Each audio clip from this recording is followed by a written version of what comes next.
This is Nightline, and I'm Sabrina Zainal. News making the headlines.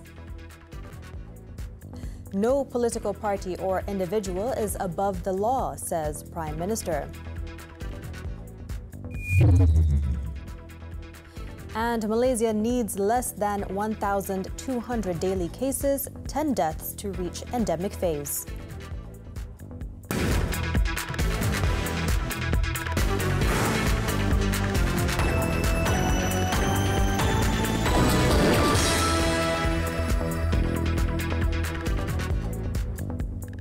Good morning. Malaysia needs to have less than 1,200 cases a day and fewer than 10 deaths a day for 7 consecutive days if it wants to declare that it is in the endemic phase of the COVID-19 pandemic. Second Deputy Health Minister Dato' Aaron Ago Dagang said the endemic status also required 30% hospital bed usage rates, less than 10% usage rates at ICUs, and for low-risk quarantine and treatment centres to stop operating. Kes insiden daripada untuk kita menjaga kepada endemik, kita mensasarkan kes insiden harian kurang daripada 1,200 sehari. And then vaccination, of course, kita mensasarkan ini lebih daripada 80%. Ini adalah indikators yang boleh membawa kita kepada fasa endemik. Dato' Aaron said that there are 7 indicators in total. Among them was having a positivity rate of less than 5% in COVID-19 screenings, and transmission rates involving hospital workers must also be kept at less than 1%. He said this during the minister's question time in Parliament on Monday in response to Jimpol MP Dato' Salim Sharif, who asked whether the country was prepared to live with the COVID-19 virus once the Health Ministry had declared that Malaysia would move to the endemic phase. Daily COVID-19 cases in Malaysia stood at 4,629 as of November 1st, and the number of deaths stood at 36 as of October 31st. In other news, the COVID-19 death rate increased by 5.2% in epidemiological week EW43 compared to the previous week. Health Director General Tan Sri Dr. Noor Hisham Abdullah said a total of 522 fatalities were reported in EW43 between October 24th and October 30th, compared to 496 deaths in EW42.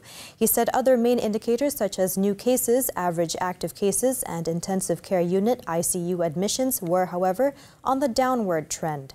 Tan Sri Dr. Noor Hisham added that Malaysia's infectivity rate, or R0, was at 0.96 on October 30th, and the number has been on the rise again since October 23rd.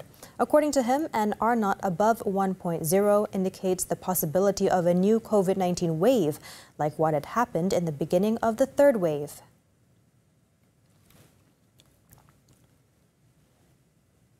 Now, the government will not compromise with any political party or individual who defy the standard operating procedures, SOPs, in the upcoming Melaka election. Prime Minister Dato' Sri Ismail Sabri Yaakob said no political party or individual is above the law. Sesiapa sahaja, parti mana sekalipun, tidak terlindung ataupun kebal daripada undang-undang jika mereka melakukan kesalahan. Tindakan pasti diambil. Jadi kita tidak ada kompromi.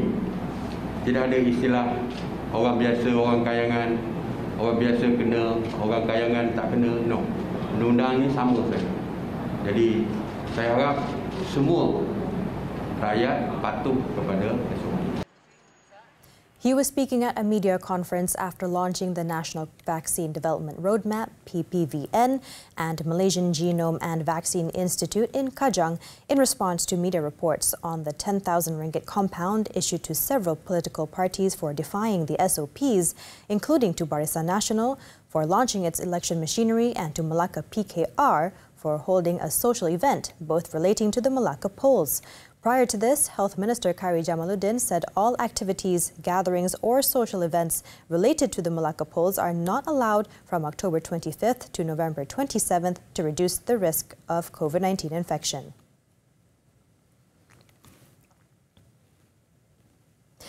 Malaysia can produce its own quality vaccines that are effective and safe in accordance with conditions set by the National Pharmaceutical Regulatory Agency. The Prime Minister said the effort can be done through the implementation of the National Vaccine Development Roadmap, NVDR, and the Malaysian Genome and Vaccine Institute, MGVI. During the launching of the NVDR and MGVI, Datuk Sri Ismail Sabri said the initiative will be able to make Malaysia a vaccine-producing hub and boost confidence in vaccine usage. Terdapat 3 projek yang bersedia untuk dilaksanakan melalui PPVN, iaitu pertama, 2 jenis vaksin COVID-19 menggunakan virus yang dilemahkan, inactivated, dan mRNA yang dibangunkan oleh Institut Penyelidikan Perubatan ataupun IMR. He added that for this purpose, the funds extended by the government involve research allocations for the Health Ministry and Sukuk Prihatin, totaling 3.5 million ringgit. The cholera vaccine is being developed in collaboration with University Science Malaysia and AIMST University, with funding from the Ministry of Science, Technology and Innovation, while Cancer Research Malaysia will conduct clinical trials in the UK from February 2022 to March 2023 for the treatment of head and neck cancer. On MGVI, he said upgrading MGI is in line with the Institute's scope of focusing on genome research and molecular biology in vaccine production efforts. In the meantime, no deaths have been linked directly to COVID-19 vaccines since the start of the National COVID-19 Immunization Program until October 27th. Second Deputy Health Minister Dato' Aaron Ago Dagang said this was based on a casualty assessment conducted by the Health Ministry on the impact of COVID-19 vaccine administration. Daripada jumlah kes serius setakat ini, terdapat 519 laporan yang merekodkan kes-kes kematian dalam kalangan penerima vaksin COVID-19. Namun begitu, setelah penilaian kasualiti dijalankan, tiada kes kematian yang dapat dikaitkan secara langsung dengan vaksin COVID-19 yang telah diberikan setakat ini. He said this in response to a question from Alor Gajah MP Datuk Sri Muhammad Rezwan Mat Yusof in the Dewan Rakyat.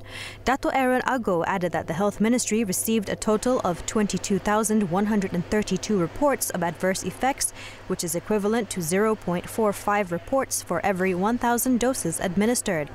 Of the total, 1,483 reports were categorized as serious, at a rate of 0.03 reports for every 1,000 doses given, where those who have been vaccinated had been hospitalized for treatment or monitoring. School administrators have the authority to inspect a teacher's vaccination certificate with effect from Monday. According to Education Minister Dr. Radzi Majidin, the move was to ensure that no teacher failed to comply with the circular issued by the Public Service Department, which made it compulsory for civil servants to get vaccinated.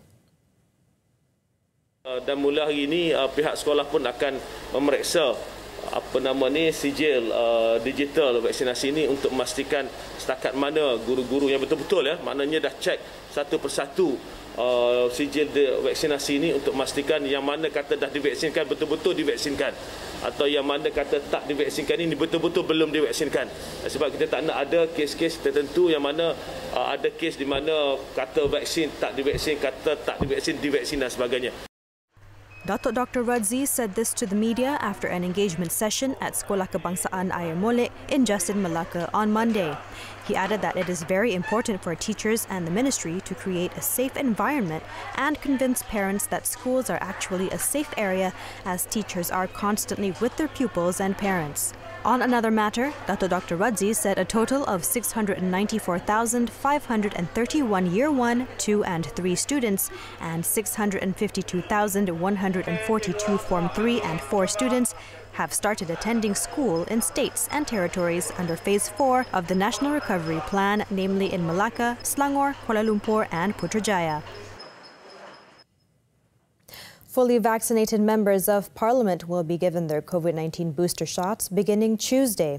Dewan Rakyat Deputy Speaker Datuk Muhammad Rashid Hasnon, in reading the announcement on Monday, said the booster shots could protect lawmakers who were exposed to constituents while on the ground. Sehubungan dengan itu, bagi melindungi ahli-ahli yang berhormat yang mempunyai tanggungjawab untuk kerap bersama rakyat dan berisiko mendapat jangkitan COVID-19, maka KKM akan memberikan dos penggalak kepada ahli-ahli yang berhormat bermula pada esok Selasa 2 November 2021 dan tarikh seterusnya akan ditetapkan kelak. He added that the booster shots will be administered in the Parliament's banquet hall on Tuesday at 9:30 a.m. and is expected to optimize COVID-19 protection, especially from the Delta variant. COVID-19 self-test kits can be obtained for as low as 6 ringgit 90 sen per unit. Domestic Trade and Consumer Affairs Minister Datuk Sri Alexander Nanta Linggi said the sale of the kits would be expanded to more premises and made available at supermarkets, convenience stores and petrol stations. Tentulah ada persaingan yang hebat di antara penjual ini, seperti mana telah kita saksi pada petang ini, sehingga akan turun ke 6 ringgit 60 sen satu. Yang dulu pada mulanya yang satu unit ini dijual lebih RM30, ada yang jual RM40. Tapi ialah dengan usaha daripada kerajaan meletakkan harga ceiling, harga maksima. He was speaking to reporters at the launching of the sale of COVID-19 self-test kits at KK Supermart at KLIA 2 on Monday. Prior to this, COVID-19 self-test kits that had received conditional approval from the Medical Device Authority were sold at selected clinics and pharmacies. Still ahead on Nightline, 4 arrested for smuggling drugs worth 8.1 million ringgit at KLIA.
Thus, Prime Minister Datuk Sri Ismail Sabri Yaakob reminded all members of the Malaysian family who will be celebrating Deepavali this Thursday to continue complying with the standard operating procedures, SOPs, to protect themselves from the risk of COVID-19 infection. He said everyone should continue to be vigilant while celebrating the Festival of Lights. Saya percaya keadaan ini berbeza daripada tahun lepas, di mana Deepavali tidak dapat disambut seperti tahun ini, dan saya percaya perniagaan di sini pun tidak dibenarkan, tidak dibuka, dikurangkan dari segi jumlah peniaga dan sebagainya. Jadi tahun ini dah back to normal, dan saya percaya ramai membeli belah untuk hari-hari terakhir ini untuk balik ke kampung dan sebagainya. Jadi kepada semua pengunjung-pengunjung, walaupun kita nak membeli belah kerana nak bergembira di hari Deepavali, tapi tolong jaga kesihatan dan tolong jaga SOP. Kerana kita tak mahu nanti ada yang mendapat jangkitan dan mendapat dikenakan tindakan oleh pihak berkuasa dan sebagainya. He said this in a press conference after going on a walkabout around Little India on Monday. Also present were Human Resources Minister Datuk Sri M. Saravanan and Deputy Minister of Federal Territories Datuk Sri Jalaluddin Alias. Media Prima Television Network will hold a live broadcast on the much-talked-about debate between Transport Minister Datuk Sri Wee Ka Siong and Bagan MP Lim Guan Eng. Now, the one-hour debate over the government's cabotage policy will be aired live on Tuesday at 9:30 p.m. on Buletin TV3's Facebook and YouTube channel, as well as 8TV. It is expected to put to rest the public bickering between the two politicians on the cabotage policy that have been going on for the past 1 year. Saya terima cabaran daripada YB Menteri. Bila-bila tetapkan masa, saya akan datang. Dia berdebat dengan Yang Berhormat. Dulu kata saya tak layak nak jadi Presiden MC.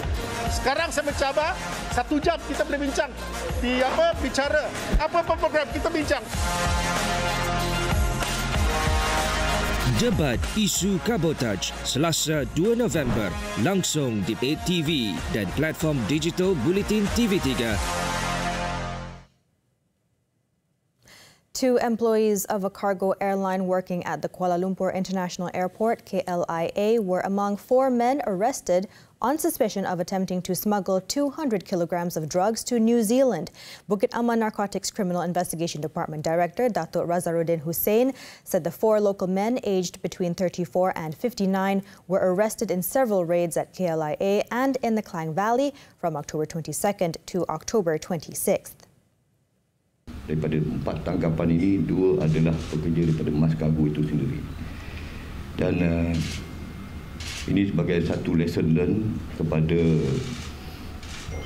pekerja-pekerja yang lain yang cuba untuk punish kita punya negara ataupun memurukkan nama negara kita dengan penghantaran dadah ke luar negara, seolah-olah negara kita ini adalah sebagai satu hub atau transit.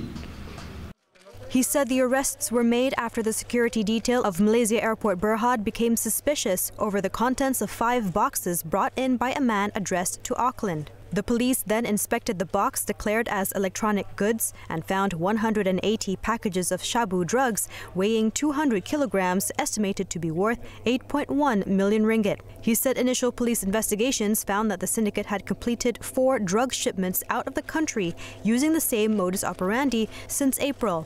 Datuk Razaruddin added that the police found out one of the arrested men tested positive for cannabis and all of them were remanded until November 5th. The police also seized various assets belonging to the suspects and the case is being investigated under the Dangerous Drugs Act.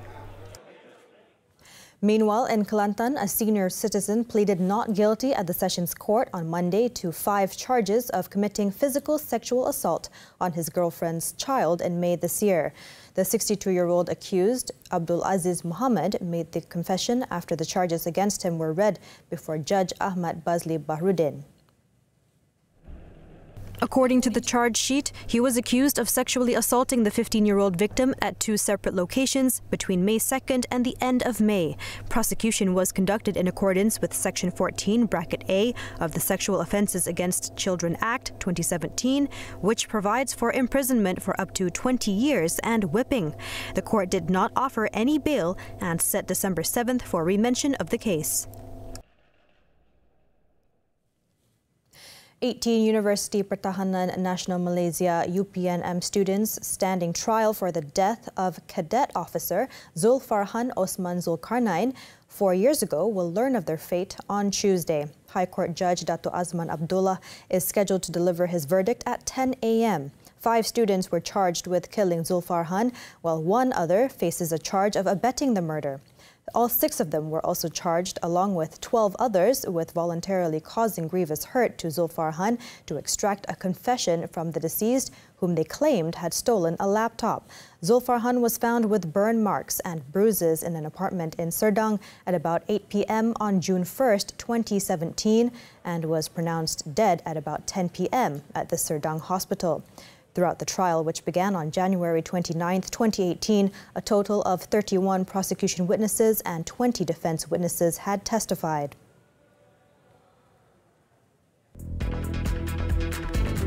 China locks guests inside Shanghai Disneyland for testing after positive COVID case.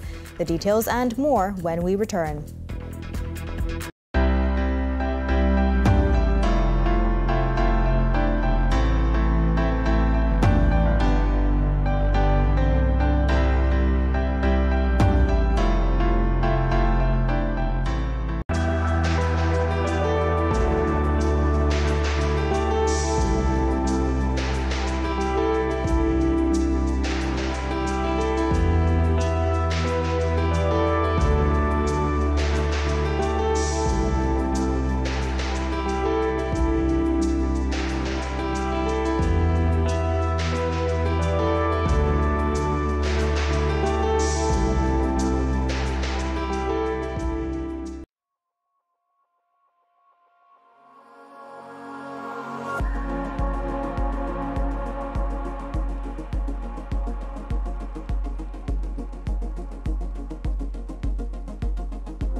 We're back with the foreign front. The first batch of travelers arrived in Bangkok and Phuket as Thailand reboots its tourism industry after 18 months of COVID curbs.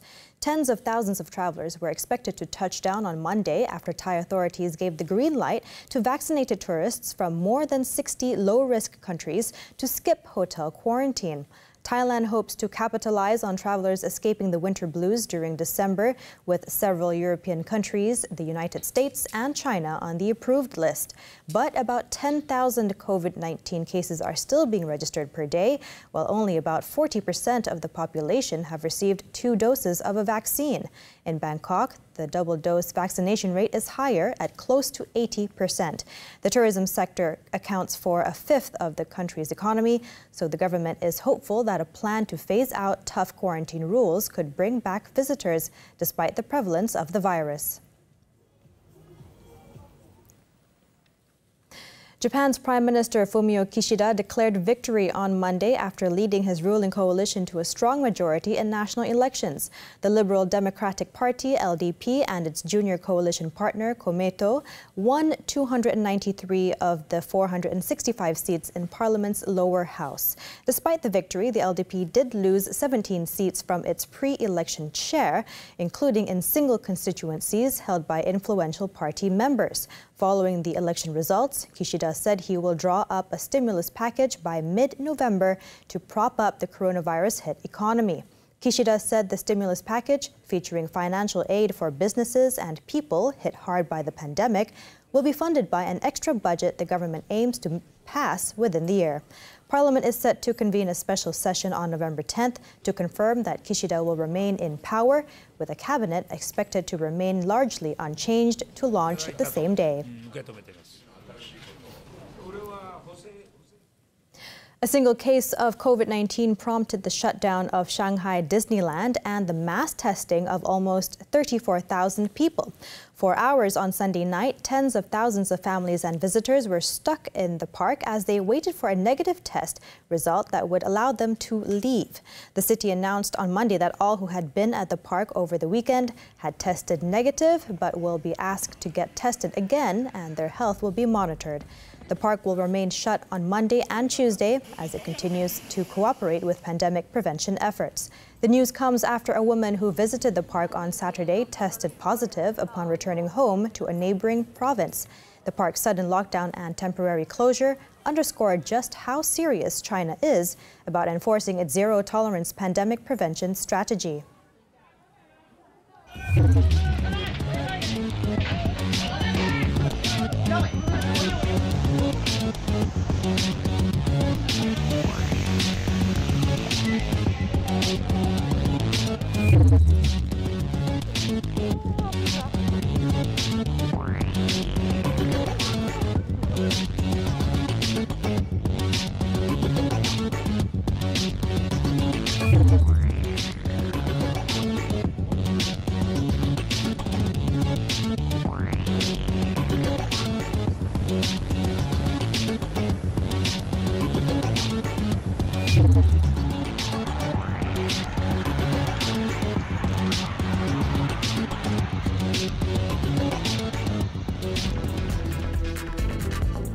Barcelona's Aguero taken to hospital with chest pains. Sports coming up next.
Sports now. Barcelona's problems continue to compound ahead of its Champions League match at Dynamo Kiev on Tuesday, with Sergio Aguero not likely to make the trip to Ukraine because of health issues.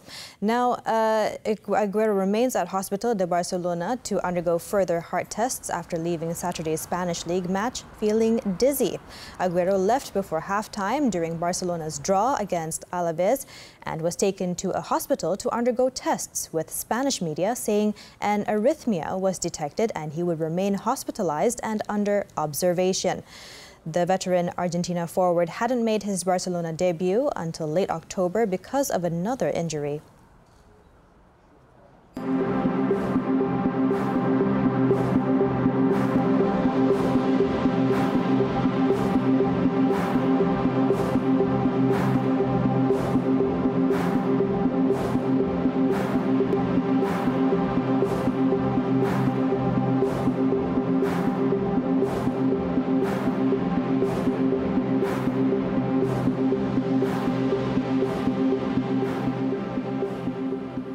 India to celebrate Diwali, one of the largest Hindu festivals, also known as the Festival of Lights, with prayers, fairy lights and clay lamps. Let's take a look as we wrap up Nightline this time around. I'm Sabrina Zainal. Thank you for watching and stay safe.